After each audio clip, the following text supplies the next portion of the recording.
I want you to try a little thought experiment with me for a second. Okay, okay. So pull out your phone or, just imagine opening up whatever map app you use and zoom in on the center of your world. Like your hometown or maybe your capital city. Right, exactly. Look at the streets, the landmarks, the borders. Just visualize that. Now, imagine waking up tomorrow morning and discovering that for the last, I don't know, 1,000 years or so. That's a long time. Yeah. Imagine discovering that everyone, I mean, historians, cartographers, theologians, even your own ancestors, had basically been holding that exact same map completely upside down. Wow. I mean, that is an intensely disorienting premise. It really is. Because, geography, especially ancient geography, it isn't just a physical record of where things are. It's a record of who we are. Yeah, completely. Our physical centers dictate our historical memory. They dictate our cultural identity and, critically, our spiritual narratives, too. The ground we stand on literally defines the stories we tell about ourselves. Exactly. And so what if the center of the world, geographically and spiritually speaking, for one of the largest religious populations on the planet, what if it wasn't actually where the history books say it is? That's a massive what if. It is. We're diving into some research today that suggests, quite literally, that millions of people might have been facing the wrong direction for over a millennium. Yeah. And look, I want to be super upfront with you, the listener, before we really get into this deep dive. This is an idea that touches on incredibly deep, very sensitive theology. Definitely. So we are just playing historical detectives today. We're unpacking a fascinating, highly provocative piece of research by Dr. Khaled Waleed. It's titled The True Qibla, Ancient Myths and the Sacred Direction. Right. And it's a text that really it requires us to check our preconceived notions at the door. I mean, Yeah. Dr. Waleed is proposing this sweeping radical reinterpretation of ancient geography. Not just geography, though. No, linguistics, too. Yeah. Arabic linguistics and the foundational texts of early Islam. And just to echo what you said, to be perfectly clear to you listening, our role here is not to, validate Dr. Waleed's theological claims. Right. We're not taking sides. Exactly. We aren't here to debunk them either. We are acting purely as impartial guides. We just want to lay out his really intricate arguments so you can understand the sheer scale of this perspective. Because the scale is huge. But to even understand how a geographic mistake of that magnitude could hypothetically happen, we actually can't start with maps. No, you have to go way further back. Right. We have to start by completely dismantling how we read ancient languages. Yeah. Because Dr. Waleed's whole theory, it rests on a linguistic foundation. He basically argues that we have been utterly misreading the ancient mind, specifically when it comes to the word myth. Yeah, so let's unpack that. The Arabic phrase in the Quran is asatir al-awwalin. Asatir al-awwalin. Right. And for centuries, translators and historians, they've almost universally rendered this as myths of the ancients or fables of the men of old. Which sounds very dismissive. It does. The conventional historical reading paints this picture of ancient Arabs just brushing off prophetic messages as, fake news or silly fairy tales meant to scare kids. Which, honestly, that always felt a little simplistic to me. You picture these desert tribes just waving their hands and saying, oh, that's just Zeus throwing lightning bolts. We don't believe that. Right. It reduces them to caricatures.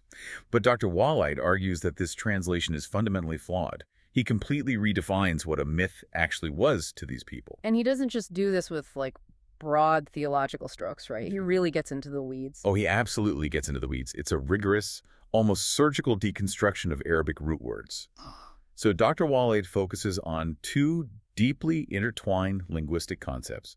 The first is qalam, which translates literally to the pen. Okay. And the second is sat, which refers to writing lines. So he separates the tool from the action. That's really interesting. Exactly. He separates them to define two different cognitive processes. Dr. Waleed proposes that qalam, the pen, represents the conceptual act of identification. Identification, like pointing at something. Yes. Yeah. It is the human act of just pointing out what a thing is. Satra, on the other hand, the lines written by that pen, represents definition. Okay, definition. Right. It is the act of explaining a subject's boundaries, its essence, the rules that govern it. Okay, when I was first reading Dr. Waleed's breakdown of this, my brain honestly needed a second to catch up. So let me try an analogy here for you listening, just to ground this. Go for it. Think about holding up a smartphone in front of someone from, say, the 1800s. Okay.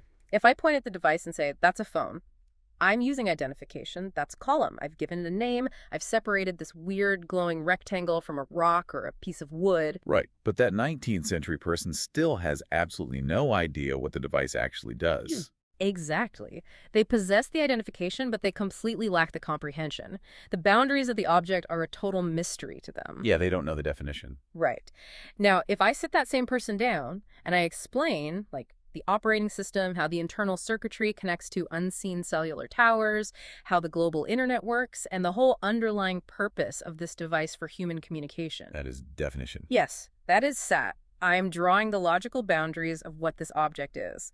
So if we apply this back to Dr. Waleed's linguistic theory, that phrase, asatir al-awwalin, it shouldn't be dismissed as the fake fairy tales of the ancients. Not at all. According to Dr. Waleed's analysis, myths were not lies or fables to ancient civilizations. They were their foundational educational texts. Like their core curriculum. Exactly. They were the meticulously defined, highly structured grand stories that ancient peoples used to make sense of the universe. To make sense of life, death, commerce, law, everything. They were their science. It was their philosophy. That is the exact parallel he's drawing. So when the ancient Meccans used the phrase asatir al-awwalin, Dr. Waleed argues they weren't saying, oh, your message is just a silly campfire story. Right. They were saying, we already have a deeply structured, heavily defined curriculum from our ancestors about how the universe operates. What you are bringing us is either a redundant repetition of our established science, or it directly competes with our defined laws of reality. Wow. It completely implies a populace that was deeply educated, or at least, deeply indoctrinated, into a very specific framework. It totally changes the lens through which you view ancient people. They weren't just ignorant nomads sitting in the desert making up stories because they were bored. Right. They were engaging in high-level epistemological debates. Exactly. And it requires a profound amount of humility from us, the modern reader. I want you to think about how our current scientific frameworks might be viewed in, say, 3,000 years. Oh, that's a trip. Think about the Big Bang Theory, or the intensely mathematical complexities of quantum mechanics, or dark matter. We use these highly abstract, really complex narratives to explain our existence. Yeah. In 3 millennia, future historians might look back at our college textbooks and categorize them as our our myths. Right. Not because we were intentionally lying. Exactly. But because these are the grand stories, the complex definitions, we use right now to establish the boundaries of our reality. The Big Bang as a 21st century myth. That is so fascinating. It's not inherently false. It's just our specific version of Satra, our definition of the universe's mechanics. Precisely. But this raises a major question for me. If these myths were actually the sacred, highly structured texts of past civilizations, does Dr. Waleed believe the ancient Arabs knew they were debating high-level theology? What do you mean? Well, were they self-aware enough to know they were in a philosophical clash? Or did they just think they were protecting their local tribal traditions? Ah, right. That is the crux of Dr. Waleed's reinterpretation of the Quranic text itself. He points directly to verses in Surah Al-Kahf and Surah Al-An'am. These verses vividly describe people arguing against the prophetic message. Okay. And Dr. Waleed argues that the text itself demonstrates the prophet was debating individuals who possessed a vast, comprehensive knowledge of previous religious messages. They weren't ignorant. So they were citing their sources, basically. Yeah, they were deliberately referencing the asatir, the established theological definitions of the past, to counter the new definitions being presented to them. They knew exactly what the stakes were. Okay, so if we accept this premise, that the ancients weren't just simple folks telling fairy tales, but this society operating under a deeply structured, heavily defined religious curriculum, what exactly did their daily religious life look like? That's the logical next step. Yeah, what was on the syllabus for a desert dweller in 600 AD? Well, to answer that, Dr. Waleed has to shift his methodology a bit. He moves from pure linguistic analysis to historical synthesis. He dives deep into the traditional historical text scholars like Ibn Hisham, al-Tabari, Ibn al-Kalbi. The heavy hitters of Islamic history. Right. And he uses them to meticulously reconstruct the religious ecosystem of the region before the rise of Islam. And according to his reading of those exact texts, it was an ecosystem centered entirely around a physical location, right? Because when we think of a Qibla today, we think of a compass heading. Yes. A direction you face for organized, codified prayer no matter where you are on Earth. You pull out your app, find the direction, and pray. The modern Qibla is a directional vector, absolutely. But Dr. Waleed notes that in the pre-Islamic desert, the traditional sources describe the Kaaba not as a vector for distant prayer, but as a physical, tangible, sacred center for pilgrimage. It was a destination. Exactly. You didn't just face it, you traveled to it. And the details Dr. Waleed pulls from historians like Ibn Hisham, they are absolutely vivid. I mean, if you only know the modern context of the Kaaba as this center of strict, unyielding monotheism, the historical reality of the pre-Islamic site is shocking. It's a stark contrast. It really is. He points out that the Kaaba was surrounded by 360 individual idols. It was an absolute epicenter of polytheism. And the main idol, a deity named Hubal, he was actually positioned physically inside the Kaaba itself. Yes. The religious environment Dr. Waleed describes from these sources was intensely physical. It was deeply ritualistic and highly visual. Highly visual is it's a great way to put it, especially considering one of the most striking details he brings up from the historical text regarding the tawaf. Right, the circumambulation. Yeah, the tawaf is the ritual circumambulation, the act of walking in circles around the Kaaba. According to sources like Ibn Hisham, pre-Islamic pilgrims would routinely perform the tawaf completely naked. Which, to a modern listener, I mean, that sounds like sheer chaotic paganism. Just a wild party. Totally. Just people running around with 360 idols. Right.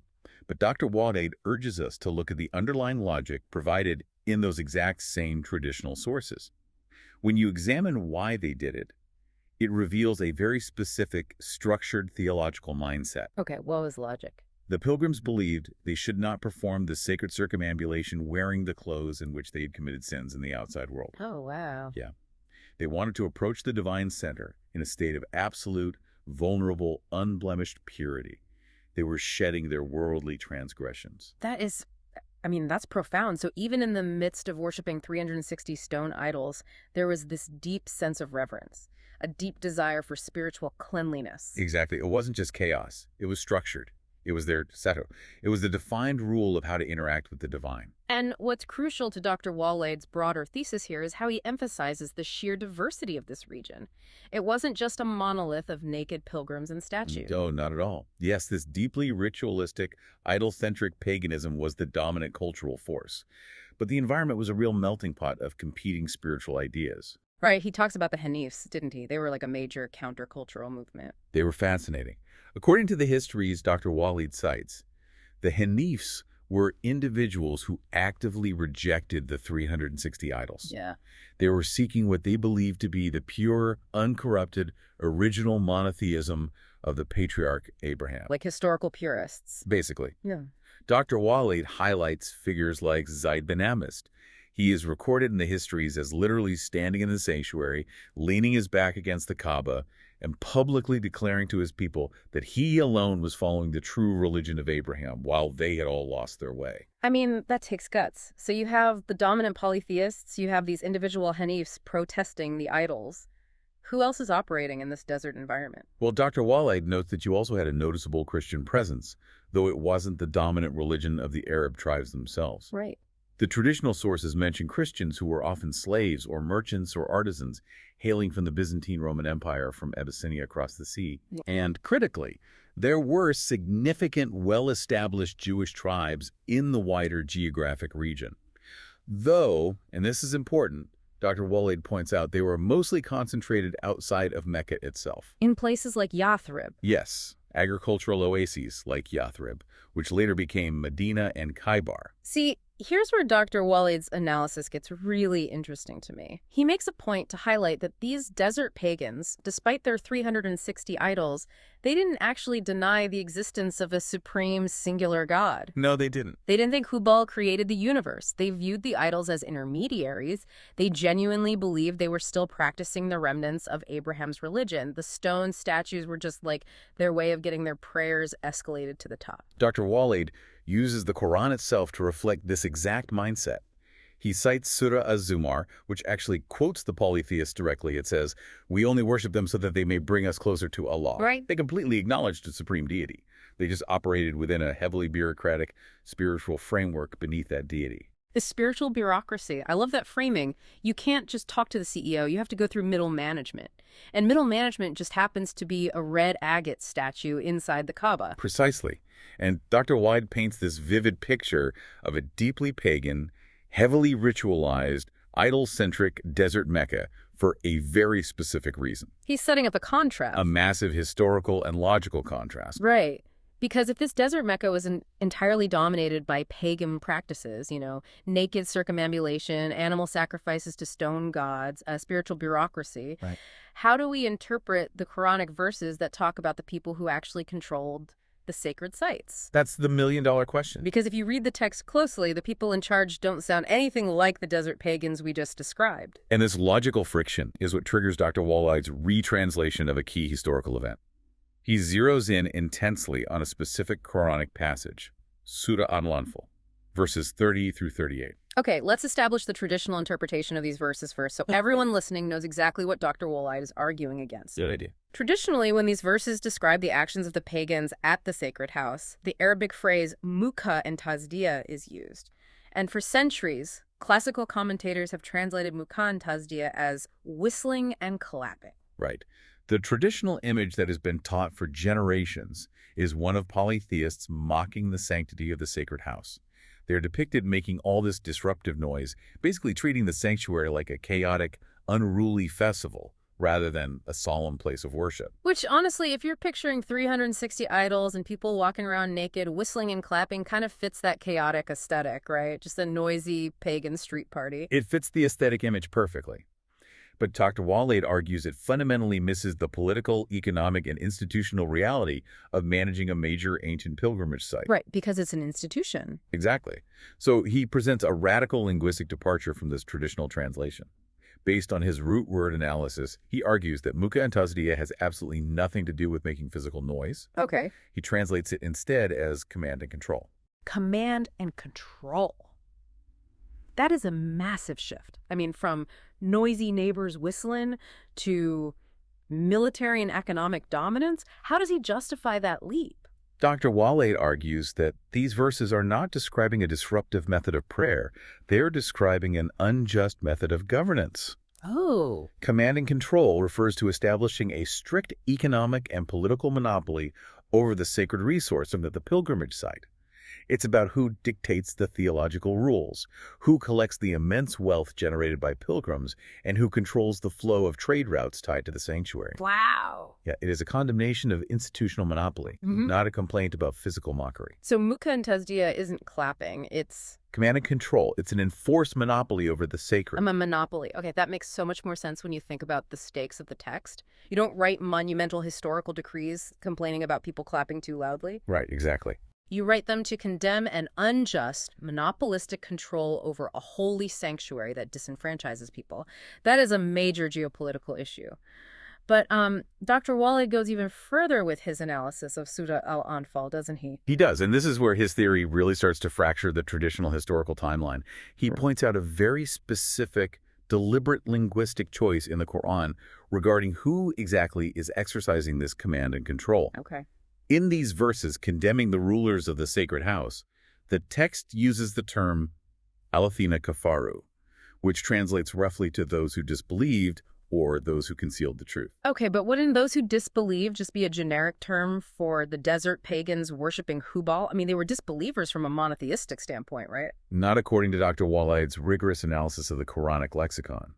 He notes that the text specifically and conspicuously does not use the word mushrikun. Mushrikun. Right, which is the precise technical Arabic term used throughout the text for polytheists or idolaters. Oh, I see. Dr. Waleed argues that Alethina kafaru, those who concealed, often refers specifically to people who possessed a prior scripture but actively corrupted or hid it.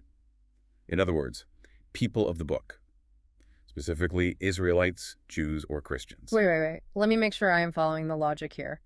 Dr. Waleed is arguing that the specific grammar of the Quran implies that the people exerting absolute command and control over the sacred house at this specific historical moment were not the desert pagans with their 360 stone idols. Yes. He's saying the text points directly to people of the book who had hijacked the site. Yes. His reading suggests the conflict described in Surah Al-Anfal was with a sophisticated group that had a deep scriptural background and established sator, as we talked about earlier. Right. But this group had monopolized the sacred center for their own political and economic gain. Their command and control was keeping the true believers out. Okay, I have to push back here. I am really struggling with the logistics of that. It's a tough pill to swallow. It is. If the people controlling the sacred house were Israelites or Christians exerting this sophisticated monopoly, what on earth were they doing in the middle of the deep Arabian desert in Mecca? Right. As we just established a few minutes ago, using the traditional sources, the desert Mecca was overwhelmingly, intensely pagan. The Christian and Jewish populations were largely located hundreds of miles away in the Levant or in minor agricultural pockets like Khaybar. Exactly. How could they possibly have total command and control over the most fiercely guarded pagan epicenter in the deep desert? It's that logical friction you are feeling right now. Yeah. That is the exact dilemma Dr. Waleed is trying to provoke in his readers. Because according to his research, the answer to your question, what were these scriptural groups doing, exerting command and control in the deep Arabian desert, is quite simple. Okay. They weren't in the Arabian desert at all. Oh, and just like that, the entire geographical stage completely shifts. We are moving from linguistic analysis and historical anomalies into pure, radical cartography. The map is upside down. This is the bombshell of Dr. Waleed's thesis. The map is upside down. Dr. Waleed presents his most controversial claim here. He argues that the fiercely pagan Mecca of the desert, the one filled with 360 idols and naked circumambulation, is actually the ancient city of Petra, located in modern-day Jordan. Wow. And the true, original monotheistic sanctuary, the Baka mentioned in Scripture, is Jerusalem, located in modern-day Palestine. Okay, for you listening, this might sound completely wild. Moving the foundational cities of an entire civilization hundreds of miles north. How does Dr. Waleed map this out using the ancient texts? He can't just invent a new map. He doesn't invent it, he reinterprets it. He uses a highly literal geographic interpretation of a key Quranic concept, the Wasat, or the middle nation. The middle nation. Traditionally, scholars have interpreted this metaphorically. A middle nation means a nation of moderation, a balanced community avoiding theological extremes. Sure, that makes sense symbolically. It does. But Dr. Waleed argues this is a grave misreading. He insists it is a literal physical coordinate on a map. A literal midpoint. Yes. He points directly to the Dead Sea. In his geographic reconstruction, he identifies the Dead Sea as the Quranic Yam, or sea. Okay. He argues that this massive body of water serves as the literal geographic divider, the midpoint. To the east of the Dead Sea is Petra, in the mountainous region of Jordan. This, he argues, was the actual historical location of the pagan Mecca, the wealthy, idol-worshipping center of the ancient Arab tribes. Right. To the west of the Dead Sea is Jerusalem. This, he argues, is the true monotheistic Baka, the ancient universally recognized sanctuary of Abraham. So he is splitting the traditional narrative into two distinct, historically documented physical locations. You have the eastern pagan hub, which is Petra, and the western monotheistic sanctuary, which is Jerusalem. Exactly. And he doesn't just base this on a novel translation of the word middle, right? Because that wouldn't be enough. Dr. Waleed brings in what he considers hard historical and archaeological receipts. Oh, he brings the receipts. The archaeological record, or rather the glaring absence of one, is a major pillar of his argument. What do you mean absence? Well, Dr. Waleed points out that when you look at pre-Islamic poetry, and when you examine ancient northern Arabian rock inscriptions, there are clear, documented mentions of pilgrimages to Jerusalem. The ancient desert tribes were traveling there. It was a known, recorded religious destination. Right. People carved it into rocks. But when it comes to the deep desert city we now know as Mecca... Dr. Waleed asserts that there is absolutely no archaeological evidence, nor any external textual evidence mentioning a city called Mecca in that specific deep desert location before the year 660 AD. Wait, 660 AD? That is well after the Prophet Muhammad's lifetime. That's decades after the rise and rapid expansion of Islam across the Middle East. According to Dr. Waleed's research, the very first external mention of the desert Mecca appears in a Byzantine Syriac text dating to that exact year, 660 AD. Wow. Before that specific date, in the vast, detailed external historical records of the surrounding empires, no Byzantine maps, no Sassanid trade logs, no Roman census records, the desert city simply does not exist as a major trading hub or pilgrimage center. That is wild. Yet, Petra perfectly fits every historical description of a wealthy, polytheistic, heavily trafficked ancient hub that would fiercely defend its idols. It's like Okay, imagine spending your whole life studying the history of the American Revolution. Okay. You read all these detailed documents about a bustling port city where tea was thrown into the harbor and dense urban streets where political riots happened. And then someone comes along and says, yeah, all of those events actually happened, but you're looking at a map of Omaha, Nebraska. Right. The events described actually happened in Boston. The events are completely real, but the physical location is entirely wrong. It's a profound geographic dislocation. Dr. Waleed is arguing that the Mecca the prophet was interacting with, the city he was eventually exiled from by those groups exerting command and control, who Dr. Waleed identifies as Israelites or Romans, was actually Jerusalem. Which means all of these early Islamic events were happening right on the fault line of the major superpowers of the 7th century. And Dr. Waleed ties this directly into the massive geopolitical events of that era, doesn't he? He explicitly links the Quranic narrative to the Sassanid Byzantine Wars. Around 614 AD, right during the very early years of the Prophet's mission, the Sassanid Persian Empire launched a massive invasion and conquered Jerusalem. Right, taking it from the Byzantine Romans. Yes. It was a time of unprecedented upheaval, mass displacement, and violent shifting control over the region's sacred sites.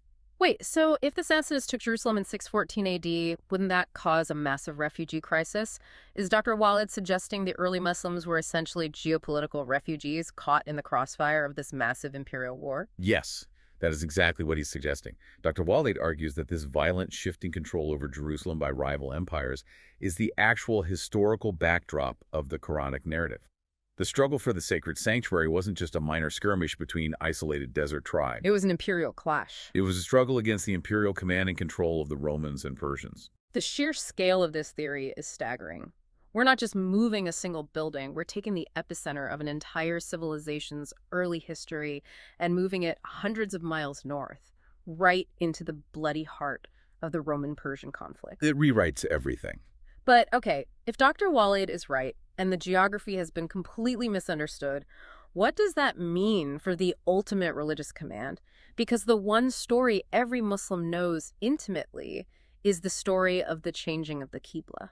And this is where Dr. Waleed uses his redefined map to completely invert the traditional historical narrative. We have to look at how he interprets the changing of the sacred direction. Okay, let's establish the baseline tradition again so we can see the inversion clearly. The traditional Islamic history, the story that has been taught globally for over 1,000 years, states that the early Muslims originally prayed facing Jerusalem. Correct. Then, while the Prophet was in Medina, God commanded him to change the Qibla, to turn around and face the Kaaba in the desert Mecca, from Jerusalem to Mecca. That is the universally established tradition. Dr. Waleed argues the exact literal opposite happened. The exact opposite. He's saying they turned from Mecca to Jerusalem. Let's follow his logic closely. He analyzes the verses in Surah al-Baqarah, specifically verses 142 through 153. These verses detail the dramatic changing of the Qibla. The Quran explicitly mentions that the fools among the people will question the change, asking what turned the believers away from their original Qibla. Okay, so the text itself acknowledges there was deep controversy. People were upset and complaining about the change in direction. Right. And Dr. Waleed poses a highly critical psychological question here. If the early Muslims were originally praying towards Jerusalem, a site universally recognized by all monotheists as deeply sacred, and were suddenly commanded to turn toward Mecca, a site that was at that exact time, as we established, filled with 360 idols, naked circumambulation, and pagan rituals. Oh. Why would fools question leaving a pagan site? Oh, wow. I see the friction there. If you are a strict monotheist, you don't complain about turning away from an idol-worshipping center. You celebrate it. Precisely. Dr. Waleed argues that it makes absolutely no psychological or theological sense for monotheists to be upset about turning away from a pagan center. Right. His theory posits that the early Arabs, who were still deeply entrenched in their cultural traditions, originally prayed toward their ancestral pagan center, Petra, the eastern Mecca. It was their traditional, comfortable, ancestral hub. It was where their forefathers worshipped, where their trade was centered. Of course, they wouldn't want to leave it. Yes. And according to Dr. Waleed, the incredibly difficult command from God, the one that severely tested their faith and caused the fools to complain, was the command to physically and spiritually turn away from their wealthy ancestral pagan Qibla in Petra. And face what? And face the true, universally recognized monotheistic sacred mosque, Jerusalem, the Western Baca. So the test of faith wasn't start facing this new direction. The test of faith was, are you willing to completely abandon the prestigious city of your forefathers with all its economic power and traditional rituals and turn toward the ancient sanctuary of the prophets? Logically, that carries an immense amount of psychological weight. It's a total paradigm shift. But this brings us to the massive elephant in the room. Oh, yeah. If Dr. Waleed is right, and the true Qibla was always meant to be Jerusalem, how on earth did we get to the modern narrative? How do you misplace the spiritual center of the world?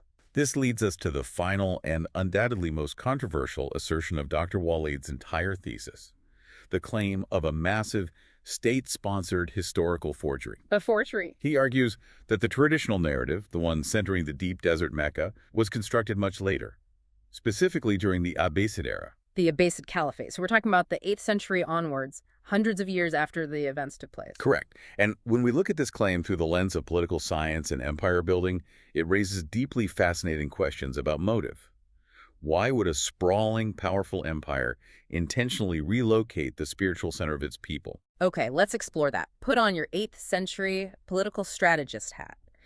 If you're the Abbasid Empire, what do you possibly gain by moving the spiritual center of gravity away from the historic Levant and into the deep, isolated desert? You gain the ultimate consolidation of power. Look at the geography. The Levant cities like Jerusalem and Damascus was deeply tied to previous rival empires. Like the Byzantines. Yes, heavily influenced by Byzantine Christian history, Jewish history, and critically the Umayyad Caliphate. The very dynasty the Abbasids had violently overthrown to take power. Right. The Umayyads were based in Damascus. They completely controlled that northern Levantine geography and its historical narrative. So the Abbasids wanted a clean break. Exactly. By establishing the spiritual center of the world deep in the Arabian desert, a place entirely isolated from Byzantine infrastructure, isolated from previous imperial claims, and isolated from Umayyad strongholds, the Abbasids could essentially monopolize the narrative of Islam. They could build a religious epicenter that was entirely under their physical and political control. Yes. Disconnected from the complex, deeply contested, multi-religious history of Jerusalem, it serves to consolidate massive political power by literally rewriting the sacred map. But I have to ask you and everyone listening to consider the sheer terrifying scale of what Dr. Waleed is suggesting here. For you to accept this Abbasid forgery theory, you have to believe that an entire civilization's geographic and spiritual memory was successfully rewritten. It's a huge leap. It is. Over generations, billions of people have faced the desert. Is it realistically possible in human history to pull off a memory wipe of that magnitude? Can an empire actually move a city in the minds of millions of people without anyone noticing? It is a daunting, almost unbelievable question. But if we connect this back to the very beginning of our deep dive, we find Dr. Waleed's answer for how it was done. This is exactly why his book started with the concept of myths, with the detailed analysis of column, etc. The pen and the lines. Identification and definition. Exactly. Dr. Waleed's underlying thesis isn't just about geography, it's about the sheer power of definition. The Abbasids were famous for their massive translation movements and their establishment of massive paper mills. They controlled the printing press, essentially? They controlled the texts. If whoever holds the pen, the power of identification, also gets to draw the lines, the power of definition, then they completely control reality. They control the educational curriculum. They literally write the Asadir for the next generation. It's like, imagine if a modern tech monopoly didn't just change the Wikipedia page for a city. Hey. Imagine if they entirely removed that city from Google Maps, rerouted all your GPS directions to a new town they built in the middle of nowhere, deleted the search history of anyone who questioned the change, and then algorithmically promoted millions of articles saying the new town was the original city. That is terrifying. If they do that for 100 years, nobody remembers the original city. That is a chillingly accurate, modern parallel to what Dr. Waleed argues the Abbasids did. History shows us repeatedly that empires have the power to literally redefine the map of the world for their subjects. Right. If you control the foundational texts, if you reroute the major trade routes, and if you dictate what is spoken from the pulpits over a span of several centuries, a new definition simply becomes the accepted, unquestioned reality. You rewrite the foundational operating system of the culture, and eventually everyone forgets the old one ever existed. Precisely. The monumental shift from Jerusalem to the desert Mecca, according to Dr. Waleed, wasn't just a physical relocation of a building. It was the ultimate act of satire. It was the ultimate permanent redrawing of boundaries by a victorious, centralized political power. So what does this all mean for us? I mean, we have gone on an absolute mind-bending journey today through Dr. Khaled Waleed's highly provocative theories. We really have. We started by completely redefining ancient myths, not as silly fairy tales, but as heavily structured, fiercely debated educational grand stories. Right.